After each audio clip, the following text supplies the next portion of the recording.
Autrefois surnommée Douala la Belle, la capitale économique du Cameroun semble aujourd'hui se dissoudre dans ses propres déchets. Prenons l'allure d'une décharge tentaculaire au contour chaotique. Les trottoirs ont disparu sous des monticules d'immondices. Les boulevards, autrefois animés, sont devenus des couloirs étroits, contraignant les passants à slalomer entre les déchets. Les roues des voitures écrasent des détritus oubliés, laissant derrière elles des traces sombres et poisseuses. Les bouches d'égout obstruées vomissent une eau trouble qui stagne en flaques douteuses. Même les arbres semblent accablés, leurs pieds encerclés de déchets, comme s'ils prennent racine dans l'abandon. Un tableau hideux qu'on peut observer au quartier Bonabéry dans le 4e arrondissement, au quartier Makébé dans le 5e, passant par Bonamoussadi. Résultat, circulation pénible, risque sanitaire d'accident et quotidien stressant.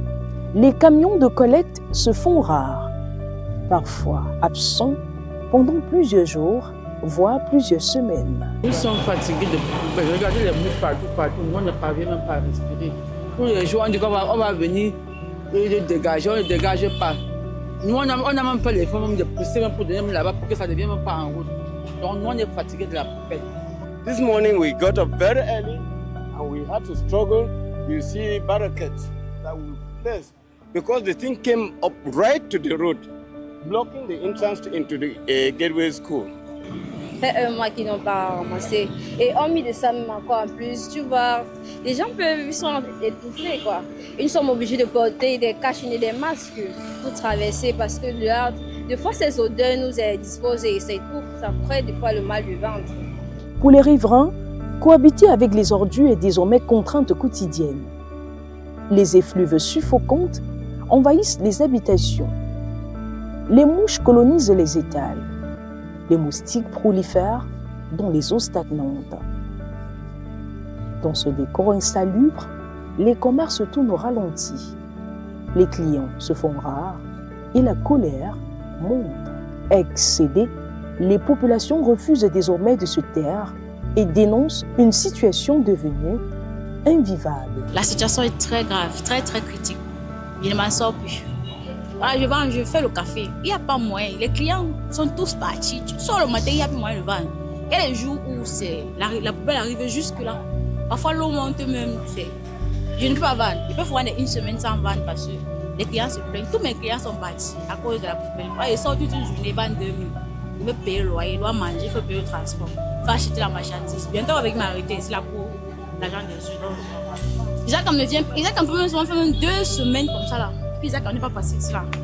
Moi je souffre. Notre tour de la ville nous a conduits dans le 3e arrondissement où des habitants impuissants devant les tas d'immondices ont opté pour l'incinération, aggravant ainsi une situation déjà critique.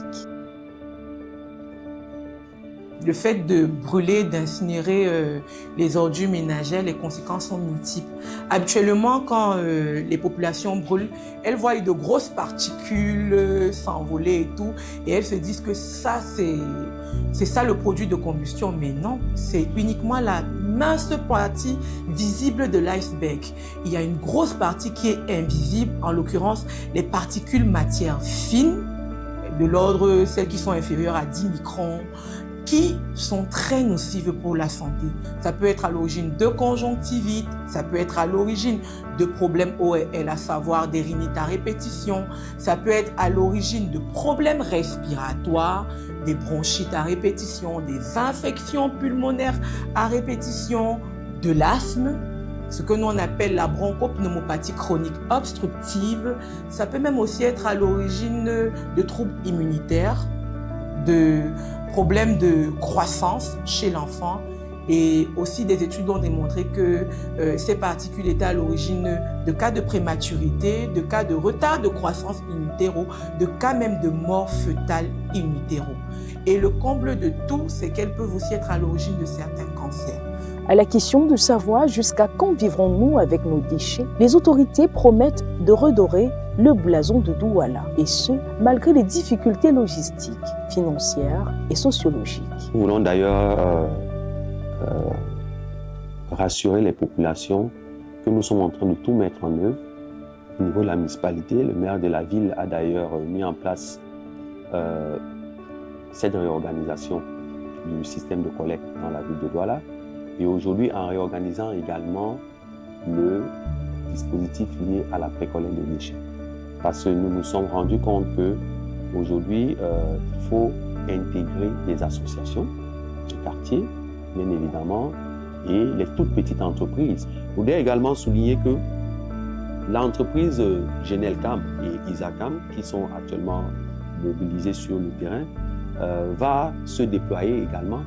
Pour Isacam, ils vont continuer à multiplier la remise en état, bien évidemment, de leurs moyens logistiques qui est en cours.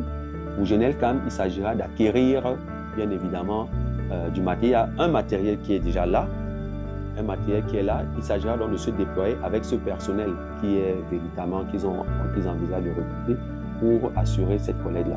Comme le dit la maxime, une ville propre n'est pas un luxe, c'est un droit et une responsabilité collective. Une ville qui se veut capitale économique ne peut continuer à prospérer dans les ordures. Tolérer les déchets, c'est tolérer l'injustice, la négligence et le mépris de la vie humaine.